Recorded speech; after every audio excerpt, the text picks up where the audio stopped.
3 people.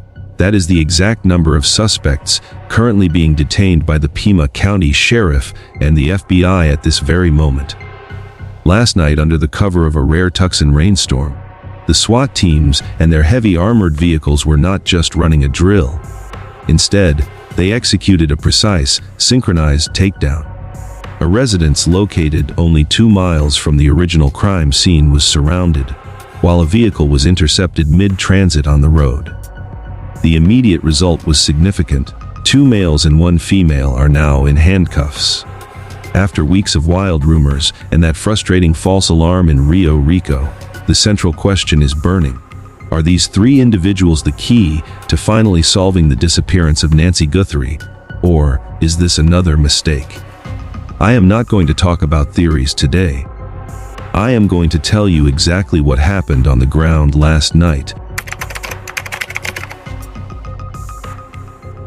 So, let us get very clear on exactly who these 3 individuals are and how this operation went down, because the details paint a picture of a massive, coordinated law enforcement effort.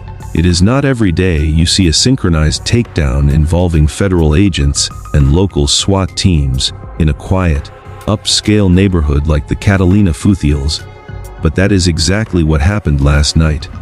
We know from reporting on the ground, specifically from journalist Brian Enton, who was physically inside the police perimeter as the raid unfolded, that this was a targeted strike on a very specific residence. The location is crucial. It is situated only about 2 miles away from the home where Nancy Guthrie was taken. When the massive armored trucks, known as Bearcats, rolled into the neighborhood, they did not just break down the door immediately. They secured the perimeter with overwhelming force. From that specific house, deputies brought out 2 individuals, 1 male and 1 female. The early information coming from sources at the scene suggests a strong familial connection here. We are hearing that this might be a mother and her son inside that home. They surrendered without incident, walking out into the rain to be detained by the waiting deputies. At the same time, this operation had a second, equally critical moving part. While the house was being surrounded by the tactical teams, law enforcement was actively tracking a vehicle associated with this property. This was not a coincidence. A short distance away, near a local Culver's restaurant, police initiated a high-risk traffic stop. They pulled a 3rd man out of that vehicle and took him into custody. If the sources are correct about the family connection, this 3rd man could be another brother or a close relative to the pair found in the house, which means this was a highly sophisticated, well-orchestrated trap. You do not accidentally catch 3 related suspects in 2 different locations at the exact same moment. This tells us that surveillance had been ongoing for hours, perhaps even days. We know a surveillance plane was circling overhead earlier in the afternoon. The police likely waited for the 3rd man to leave the house, or they waited for him to get far enough away to minimize the risk of a standoff before they signaled for both teams to move in simultaneously. They wanted everyone secured at once to prevent anyone from destroying evidence, sending a warning text, or trying to flee. It was a net designed to catch everyone at once. Once the handcuffs were on, the operation did not end. In fact, it only intensified. The Federal Bureau of Investigation did not just arrest these people and leave the scene. They stayed. They lit up the property with floodlights against the dark, rainy desert sky.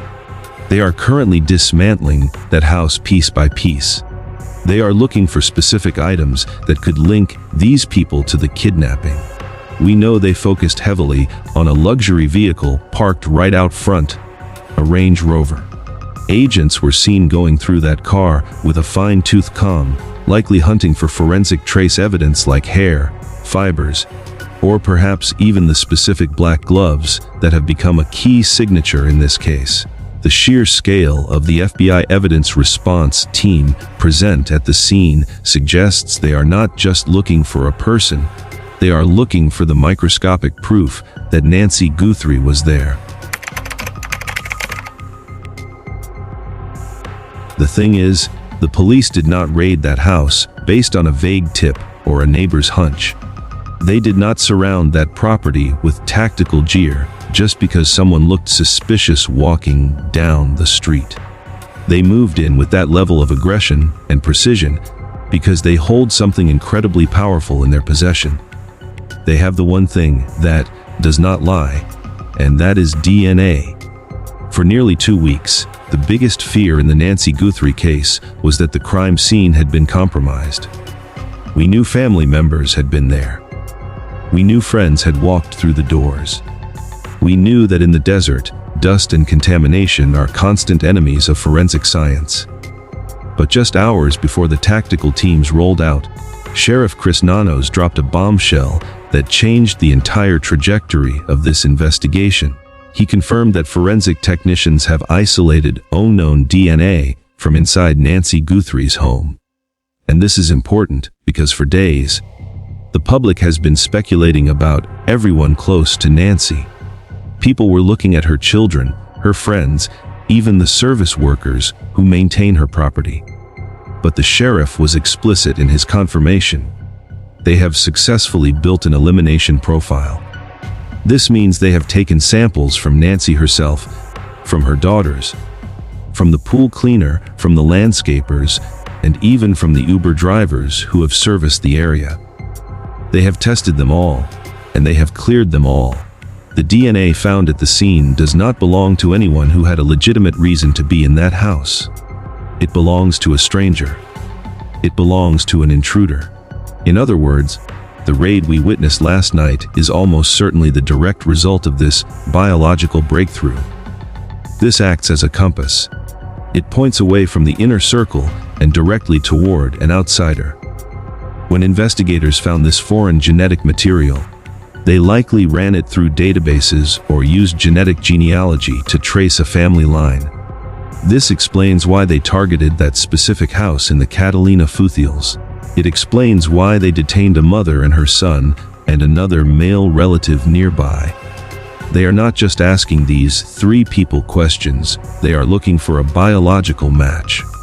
The moment those 3 individuals were in custody, you can bet that the very first priority was obtaining a DNA swab from each of them to compare against the sample found in Nancy's home. If that sample matches one of the men detained, or if it indicates they are a close relative of the contributor, the case shifts from a missing person investigation to a kidnapping prosecution instantly. However, there is a layer to this that feels unsettling. We are only hearing about this stranger DNA now, 2 weeks into the investigation. The timing of the release of this information, coinciding almost perfectly with the SWAT raid, raises serious questions about transparency and strategy. This brings me to a critical point that we need to discuss. The sheriff's office likely sat on this DNA evidence for days, perhaps to prevent the suspect from fleeing, or perhaps due to internal delays in processing. They kept the public and the media in the dark about the most significant lead in the entire case until the very last second. So, I have to ask you, do you think keeping this information about the DNA secret until the moment of the raid was a calculated tactical move to catch the suspects off guard? Or do you think it was a result of the slow, bureaucratic friction we have seen between the local police and the FBI? Was this silence a strategy or a stumble? Let me know what you think in the comments below. But getting to this moment where we finally see handcuffs on suspects has been anything but smooth. While the public was hoping for a unified front to bring Nancy home, the reality behind the scenes was apparently a chaotic power struggle. To understand the gravity of this raid, we have to acknowledge that the investigation has faced entirely too many hurdles, and many of those hurdles appear to be self-inflicted by the very people sworn to solve the case. There has been a silent war brewing in Tucson. It is a turf war between the Pima County Sheriff's Department and the Federal Bureau of Investigation. This is not just speculation from internet sleuths, this is coming from the inside. Rick Castigar, the former undersheriff who served alongside Sheriff Chris Nanos for decades, has come forward to publicly criticize his former boss. He did not mince words. He called the sheriff's handling of the evidence outrageous. Castigar suggests that the friction we are seeing is rooted in old grudges and a refusal to relinquish control. He painted a picture of a sheriff who is deeply territorial, someone who would rather do things his own way than accept help if it means sharing the spotlight or the authority. The core of this conflict comes down to a single, baffling decision regarding the forensic evidence. In a kidnapping case of this magnitude, with a high-profile victim and federal implications, the standard procedure is almost always to utilize the full weight of the federal government. The FBI has a laboratory in Quantico, Virginia, that is widely considered the premier forensic facility in the world. They have the best scientists, the most advanced technology for trace DNA, and the fastest processing times for urgent cases. They offered their help. They were ready to take the gloves, the samples, and the trace evidence to Quantico immediately. But Sheriff Chris Nanos said no. Instead of using the world-class federal resources available to him at no cost, the sheriff decided to ship the critical evidence, including the DNA samples that likely led to last night's raid, all the way to a private, for-profit laboratory in Florida. His justification was that the department had a pre-existing contract with this private lab, and he wanted to maintain consistency in the chain of custody. To many veteran investigators, this explanation does not hold water. When time is the enemy, you do not choose a private contractor over the Federal Bureau of Investigation just to stick to a contract. You choose the option that gets you results the fastest. This is the part I couldn't get past. Why turn down the FBI's world-class lab in a kidnapping case? It feels like local politics is risking the investigation. When you are hunting for a woman who has been missing for 2 weeks, every single hour counts. The decision to bypass Quantico for a lab in Florida feels less like a strategic investigative move and more like a bureaucratic power play. It suggests a sheriff who is more concerned with who gets credit for solving the case than with using every single tool in the box to solve it. This internal friction likely caused delays. While the evidence was being shipped across the country to Florida, days were ticking by. The golden hour, that critical window of time right after an abduction where the victim is most likely to be recovered alive, came and went while agencies were arguing over jurisdiction and laboratory protocols. Even though we saw FBI agents at the raid last night, their presence now does not erase the fact that for the first week, they were reportedly kept at arm's length.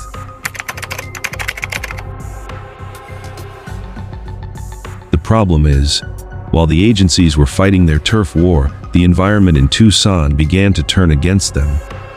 For 2 weeks, the dry desert air had been a silent ally, preserving dust and footprints like a time capsule.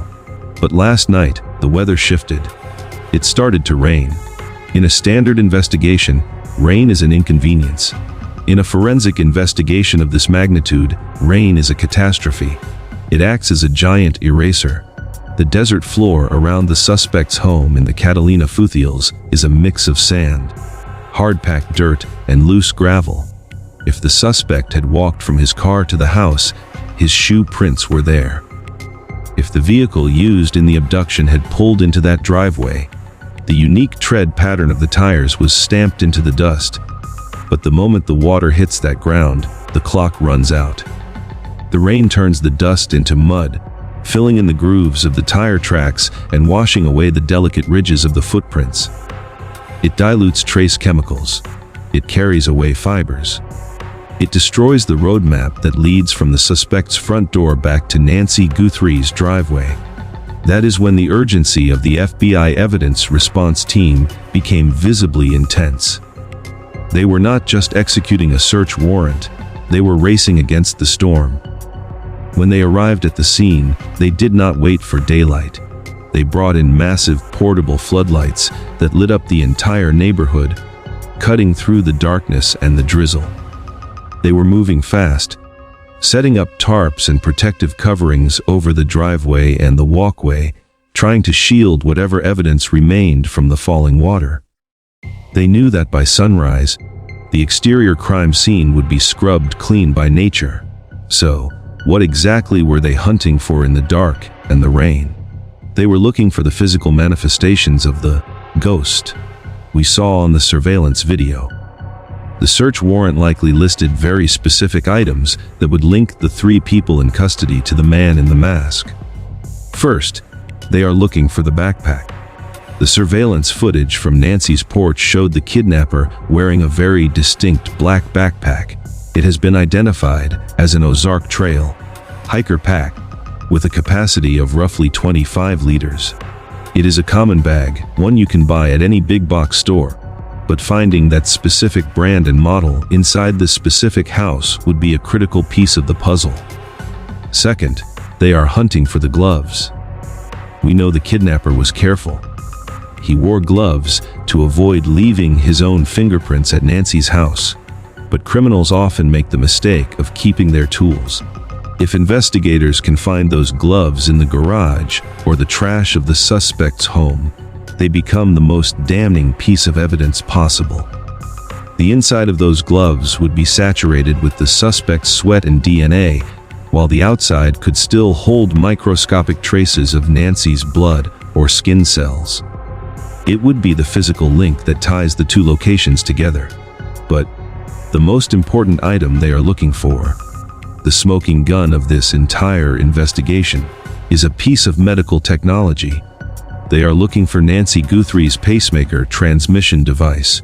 We know that in the early morning hours of February 1st, her pacemaker was disconnected from the remote monitoring system. That device did not just disappear into thin air. If the kidnapper took it to stop it from tracking her location, or if it was discarded during the struggle, it has to be somewhere. Finding that device in the possession of the three suspects would be irrefutable proof that they had contact with Nancy at the time she vanished.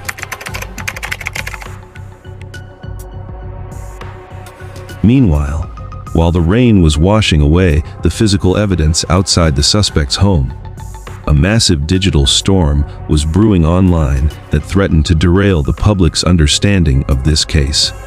If you have been scrolling through Twitter or checking the headlines in the last 24 hours, you have undoubtedly seen the name Derek Colella plastered everywhere. For a brief, chaotic moment, the internet decided that this man was the answer. People saw his mugshot, they saw the word "arrested" next to the words Nancy Guthrie, and they assumed the nightmare was over. They thought the kidnapper had been caught, and they let out a collective sigh of relief. But we need to be crystal clear about who Derek Colella is, and, more importantly, who he is not, because the reality is much more frustrating. Derek Colella is not the man in the mask. He is not the person who walked up to Nancy's porch in the dead of night. He is not the person who disconnected her pacemaker or drove her away into the dark. Derek Colella is a 42-year-old man from California who saw a tragedy unfolding on national television and saw an opportunity to make a quick profit. He is what law enforcement refers to as a parasite. According to the federal complaint, Colella sent a series of text messages to Nancy's daughter, Savannah Guthrie. These were not vague messages, they were specific, cruel, and designed to inflict maximum terror. He demanded money in exchange for Nancy's safe return. Can you imagine the emotional roller coaster for the family? For a few hours, they might have believed that their mother was alive, that someone had her, and that this was a transaction they could solve. They probably felt a surge of hope. But it was all a lie. The FBI traced the digital footprint back to Colella in record time, and they realized he had absolutely no physical custody of Nancy. He did not know where she was. He was just a scammer sitting behind a screen, hundreds of miles away, trying to extort a grieving family. He has been charged with extortion, and while his actions are morally repugnant, they are ultimately a distraction from the real danger. which tells us that the three people detained last night during the SWAT raid are in an entirely different category of criminal. We have to separate the digital noise from the physical reality. Derek Kalela was a crime of opportunity committed with a smartphone. The three individuals pulled out of that house in the Catalina foothills are linked to the actual mechanics of the abduction. They are not being held because they sent a text message. They are being held because a judge signed a warrant based on probable cause that links them to the physical crime scene. Think about the difference. The scammer was loud, he reached out, he demanded attention, he created a digital trail. The people in that house were silent. They did not ask for a ransom. They did not post on social media. They stayed hidden in a house just 2 miles away from the victim, maintaining a terrifying discipline. The police did not find them because they made a mistake on a cell phone. They found them because of biological evidence, the DNA, and likely physical surveillance. These three suspects are connected to the blood found on the porch. They are connected to the disconnected medical device. They are the ones who were physically present when Nancy Guthrie was taken from her home. This is not a white-collar crime of extortion. This is a violent felony involving kidnapping and potentially worse. The distinction between a man like Kalela and the three suspects in custody is the difference between a vulture circling a carcass and the predator that actually made the kill. This brings us to a shocking realization about the state of our society. While the entire country is holding its breath, praying for the safe return of a beloved mother and grandmother, there are people actively trying to exploit that pain. It makes you question the integrity of the information we consume.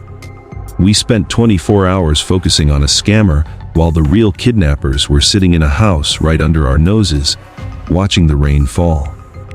This leads me to a difficult question, and I really want to hear your perspective on this.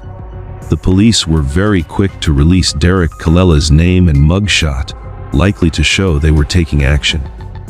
But right now, they are keeping the identities of the three people detained in the raid a complete secret. We do not have names.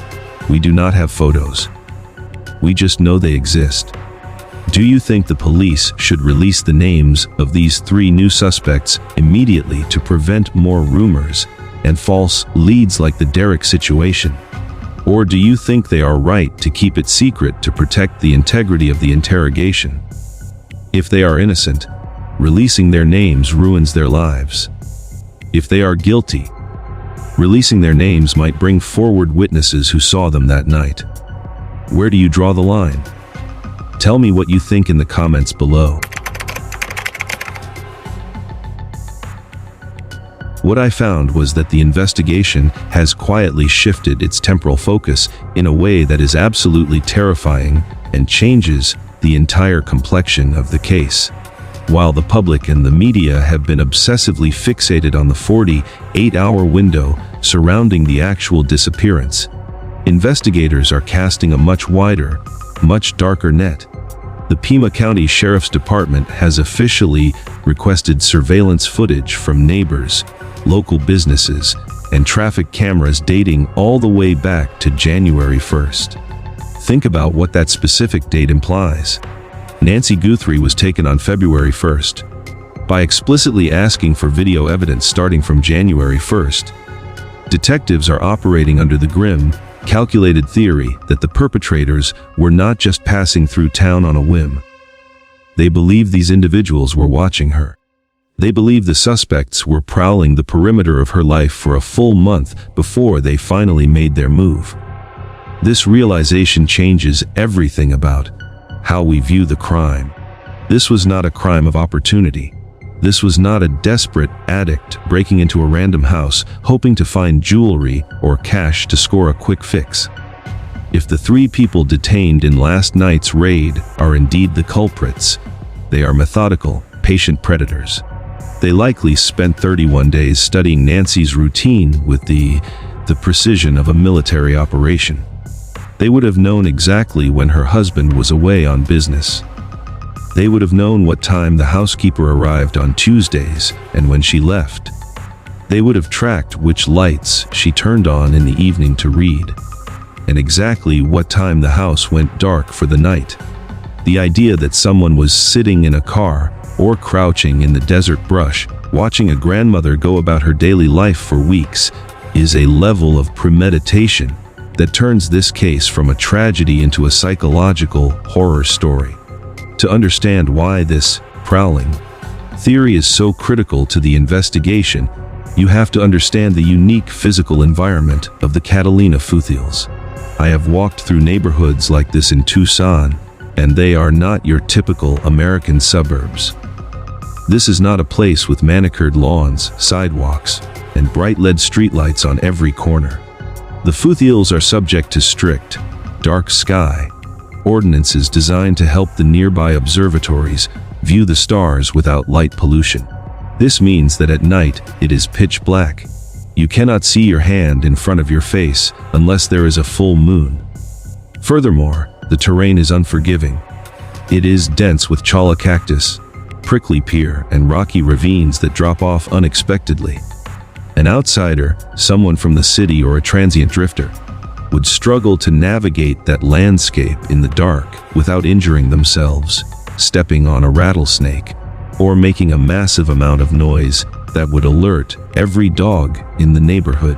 But the suspect we saw on the camera, the man in the mask, he moved with absolute confidence. He did not stumble. He did not hesitate. He walked up that driveway as if he owned it. He knew exactly where the shadows were deepest. This connects directly back to the 3 suspects detained last night. Remember, they were pulled from a home only 2 miles away. In a spread-out desert community, 2 miles is practically next door. If these suspects are locals, they know the terrain intimately. They know how to move through the arroyos and the dry washes to avoid detection by street-facing cameras. They know which houses have dogs and which ones have blind spots. They could have been prowling, not just by creeping around at night, but by driving past her house every single day on their way to the grocery store or the gas station, blending in perfectly with the morning traffic. They were hidden in plain sight, masquerading as neighbors while plotting an abduction. At this point, I started questioning, was this personal? You don't stalk a house for a month just for a random burglary. Burglars want speed, they want in and out. They do not invest 30 days of labor into a single target unless the payout is massive or unless the goal is the person herself. This level of surveillance suggests they were hunting for something specific. Was it Nancy? Was it a perceived stash of money that they believed was in the house? Or was it something darker? The fact that they disconnected her pacemaker device suggests a level of technical sophistication that aligns with this long-term planning. You do not just accidentally disable a medical tracking device. You have to know it exists, and you have to know how it works. That kind of knowledge comes from observation. It comes from listening. It comes from stalking. If the police find footage of the suspect's vehicle, that Range Rover or the car stopped at Culver's, circling Nancy's block in mid-January, or parked on a side street watching her driveway, the case against them becomes ironclad.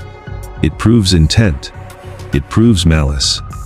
It proves that while Nancy was living her life, making coffee, calling her children, and watching television, there was a family of predators just 2 miles away, watching her every move through the darkness, waiting for the perfect moment to strike. The terror of that month-long wait is almost worse than the act itself. It means that for 30 days, she was never truly alone. So, the sun is finally coming up over the Catalina foothills. The rain has stopped, the heavy armored trucks have driven away, and the police tape is fluttering in the morning breeze. The neighborhood is quiet again, but it is a heavy, uncomfortable silence. We have arrived at the end of this specific chapter, but we are nowhere near the end of the story. Looking at the raided house, what strikes me isn't just the arrest. It's the wasted time. That is the thought that keeps looping in my head. We are celebrating a breakthrough today, because 3 people are in handcuffs. But we have to ask ourselves the uncomfortable question: could we have been here a week ago? If the local sheriff had swallowed his pride and sent that DNA evidence to the Federal Bureau of Investigation immediately, instead of shipping it across the country to a private lab in Florida to protect a contract, would we have identified this family sooner? In a kidnapping case, time is not just a measurement, it is the difference between life and death. Every single hour that was spent arguing over jurisdiction or waiting for a FedEx package to arrive in Florida was an hour that the suspects had to cover their tracks. It was an hour that Nancy Guthrie spent in captivity. This case has taught us a brutal lesson about the necessity of interagency cooperation. We like to think that when a tragedy happens, law enforcement becomes a single, unified machine dedicated to justice. But what we saw here was friction. We saw a turf war, where the victim's needs seem to take a backseat to departmental ego. When the FBI offers you the keys to the most advanced forensic laboratory on the planet, you take them. You do not hesitate. You do not argue. You take them because your primary job is to bring the missing person home. When ego takes the driver's seat, the victim is the one who pays the price. We need to demand better. We need protocols that automatically trigger federal involvement in high-profile abductions so that no sheriff, no matter how powerful, can bottleneck an investigation. However, we cannot change the past 2 weeks. We can only look at the next 24 hours.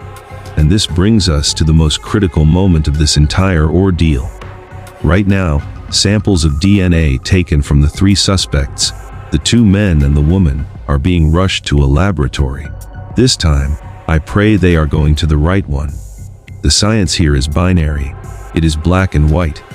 Within a few days, or perhaps even just a few hours if they expedite the process, we will have a definitive answer.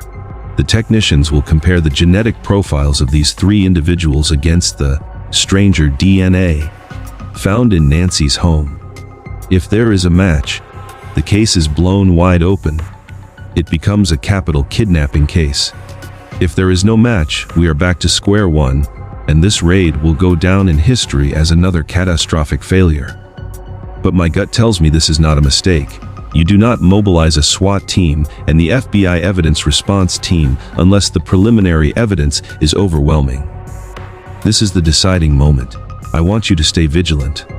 Do not look away now. Watch the news for the press conference. Listen for the announcement of the charges. If these 3 are charged with kidnapping, we will know that the system, despite its flaws, finally worked. But even with 3 people sitting in interrogation rooms, staring at the 2-way mirrors, being grilled by federal agents, there is a haunting void in this victory. We have the handcuffs. We have the potential DNA match. We have the seized vehicle. But we do not have Nancy. The most important question remains completely unanswered. Where is she? The 3 suspects are currently in custody, likely exercising their right to remain silent. They are lawyering up. They are not talking. And while they sit there in silence, the clock is still ticking for Nancy Guthrie. Is she being held in another location? Was she handed off to someone else? Or did something terrible happen in the desert during those weeks of silence? We have found the who. We are very close to proving the how. But until we find the where, this nightmare is not over. Nancy Guthrie is a mother, a wife, and a grandmother who was stolen from her own sanctuary. We cannot let the excitement of the arrests distract us from the fact that she is still out there, somewhere, waiting to be found. And every second the suspects stay silent is a second that slips away. Let us hope that the pressure of the interrogation room breaks that silence before it is too late. Thank you for joining me for this breaking news update. The case is still unfolding rapidly. Please leave your theory below, and don't forget to subscribe to the channel to receive notifications as soon as the latest DNA results are available. See you in the next video.